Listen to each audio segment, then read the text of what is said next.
Gaskins, also known as the Swamp Killer, was known as the meanest man in South Carolina, and even though he was only 5'4", which is why he was given the name Pee-wee, he had a reputation as someone you didn't want to mess with. He used to say that he had his own graveyard, and he used his hearse to carry bodies of people he had killed. And people would laugh it off, because although he had a bad reputation, when he boasted of killings of people, everyone thought it was just too far-fetched. That is until he got arrested and the truth came out, and it was a lot worse than people could have imagined. Donald Henry Gaskins was a well-known car thief, who from the age of 11 created a gang with 2 others called the Trouble Trio. They would go and steal cars, petty theft, break-ins, rob, and in general cause mayhem, worst of all though including a rape of a friend's sister. He was born on March 31st, 1933, on a small farm in Florence County, South Carolina. He was one of 5 children, and they grew up in a farming family. By the time he went to kindergarten, he was already abusing animals, which is a huge red flag. In 1947, when he was 14, he attacked a girl who was a neighbour with a hatchet after she refused his sexual advances. He then left her in a ditch to die on the side of the road. She was found by passers-by, in which she was rushed to the hospital. Due to that crime, Gaskins was put into a boys' reformatory in Florence County, and at the age of 17 he had escaped and joined a carnival and married a daughter of the carnival worker. This, for some reason, stopped him being returned to the reform school. In 1952, he was sentenced to 6 years for attempted rape. While serving his 6 years in prison, he was apparently raped by one of the top hierarchy inmates. Gaskins then stabbed the inmate to death, which gained him a reputation and respect he needed, and it also gained him an extra 8 years on top of his 6-year sentence.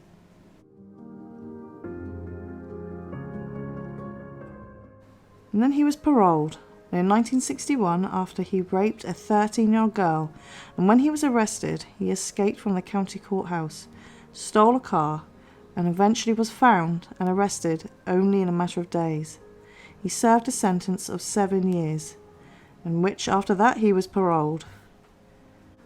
Now he's set up in Sumter, South Carolina, and he was working for a local roofing company. In 1970, 2 girls went missing. Janice Kirby, who was Gaskins' niece, and Patricia Olsbrook. When Gaskins was questioned by family members, he said that the girls had mentioned of running away, and everybody believed him.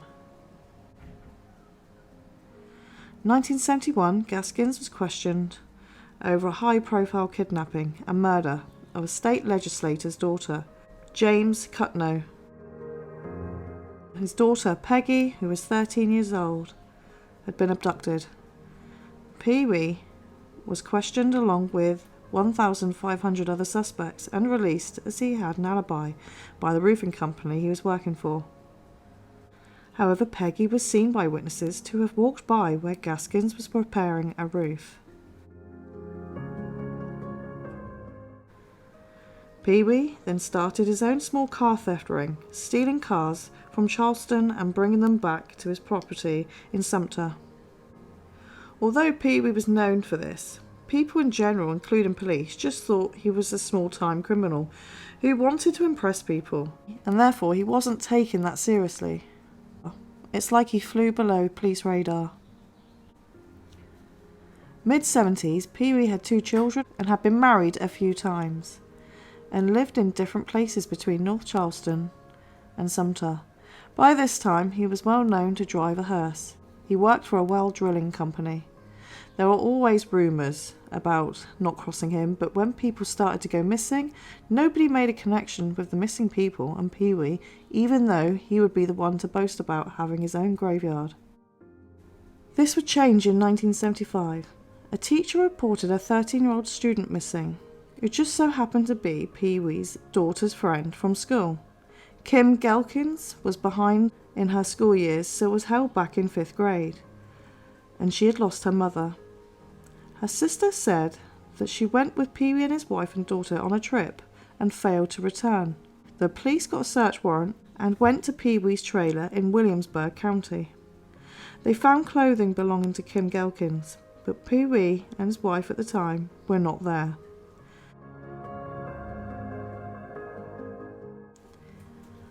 Walter Neely, who was a well-known associate of Gaskins in the car theft ring, came forward to the police to give information about a mass grave site belonging to Gaskins in Florence County. Pee-wee was living in a house in Sumter and was surrounded by police as he was trying to leave with a box containing a rifle and a .32 Beretta. It was said that although people were scared of him and that he was capable of a lot of things, but nobody thought it would be murder, police were led to a field in Prospect, where Walter Neely said people were buried. Investigators from Florence County, North Charleston, and state law enforcement in Williamsburg County searched the area, where they found 6 bodies in one day. Forensic teams and pathologists were on site.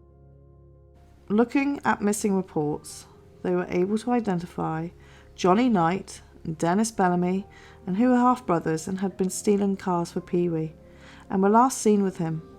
Diane Neely and Avery Howard were also identified. Diane was an ex-wife of Walter Neely. Jessie, Ruth Judy, and Johnny Sellers, who was also a close associate of Pee-wee's, had also been identified. And all those that had been identified were all linked to Pee-wee. And the bullets found in the heads of Johnny Knight and Dennis Bellamy, when compared to bullets found when Pee-wee was arrested for the .32 caliber Beretta gun, with his name scratched into the gun, they found a match after a test fire of the gun. Both Johnny Knight and Dennis Bellamy were shot because Pee-wee thought that as they were in the car theft ring, that they might open their mouths, and it would be better for him to get rid of them as witnesses. More discoveries were made in a place called Alligator Landing. Doreen Dempsey, along with her 2-year-old child, were found dead, and the baby was in a tree stump hole. Pee-wee knew Doreen, as she was friends with one of his ex-wives, but he didn't like the fact that she had relationships with African American men, in which 2-year-old Robin was a product of one of the relationships, therefore a mixed-race child. Pee-wee also knew that Doreen was pregnant with another mixed-race child, and this was shockingly the reason why he killed Doreen and raped and killed Robin. He killed Doreen and her baby by drowning them in a pond near his house in Prospect Crossroads, and drove them to a swamp area called Alligator Landing. So far, nobody knew where missing Kim Gaskins were, including Patricia Olsbrook, Janice Kirby, and other missing people. So when Pee-wee went on trial for 8 people identified and others who were missing and suspected to have been killed but not found, Gaskins knew if he was convicted of murder, he would get the death penalty. So he denied everything and would try and come up with a plausible explanation for everything. And he would blame Walter Neely for all the killings. But Walter Neely implicated himself in the Bellamy and Knight case, and he received a life sentence. Walter's defence said that Neely, intellectually disabled and under the control of Pee-wee. So initially in 1976 he was sentenced to death, but it was overturned to life through a bargaining plea in February 1978. And it was in the interest of families of Pee-wee's missing victims to find out where their loved ones were. Due to this, Pee-wee was able to plea bargain and escape the death penalty. James Judy, another associate of Gaskins, entered into a plea agreement as an accessory into the shooting of Jessie Ruth Judy and Johnny Sellers, and received 10 years.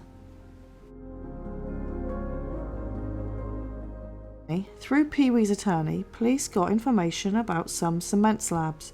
When they moved them, they found the remains of Patricia Olsbrook, who had disappeared 6 years earlier in 1975. Along with Janice Kirby, at this point still hadn't been found. as investigators continued into other missing people. One lead led to a small bit of land near a trailer where Pee-wee and his wife had lived in Williamsburg County, called Roper's Crossroad, and there they found Kim Gaskins, who had actually stayed with Pee-wee when he said to his family that he was going to drop Kim at the bus station to go back to Charleston. That was the last time Pee-wee's daughter Shirley, who was friends with Kim, would see her alive, as he took her to an isolated area and killed her. Near Kim's remains, another body was found just across the track. Silas Barwell Yates was a prosperous farmer, and he was the one that was found. Now he had been lured out from his trailer by Pee-wee and a couple of other people, brought out to the field and killed. This was soon learnt that this was a murder for hire, and Pee-wee was the one that was hired to do the job by the ex-girlfriend of Barnwell's friend and her new boyfriend. This whole murder for hire thing wasn't an isolated case, and in the middle of his testimony, Pee-wee admitted to more murders. He was hired to kill a sheriff's deputy and a woman called Clyde, who was 20 years old and a prostitute, when he poisoned her with a drink in Sumter, and her remains were also found. He also confessed to 2 men in Conway and the murder of a 13-year-old Peggy Cutno, although someone called Junior Pierce, who was already serving time for Peggy's murder in a prison in Georgia. And John McDowell served in a penitentiary with Gaskins and said he was the one that killed the men in Conway.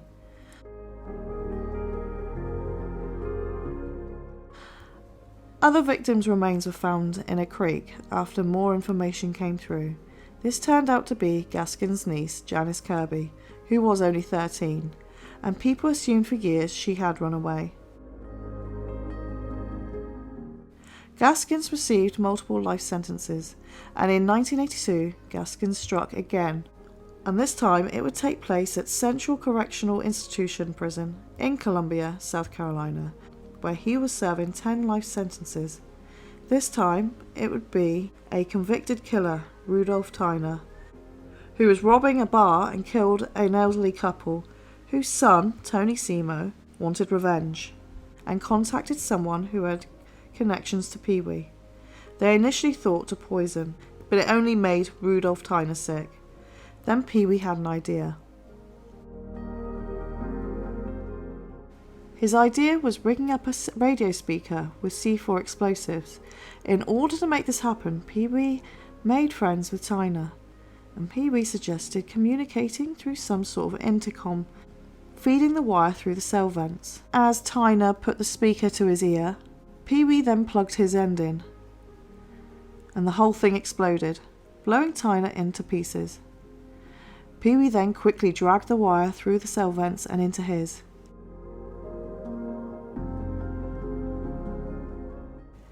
People were able to work out it was Pee-wee Gaskins because Gaskins was the head trustee for the building block, and also along with the recorded phone calls. Gaskins was found guilty, and after a few years the state overturned Gaskins' life sentence to a death sentence. Gaskins was executed by the electric chair on September the 6th, 1991.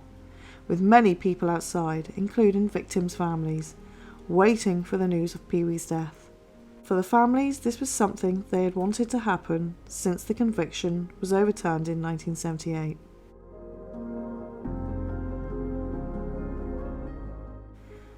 Please like and subscribe for more content.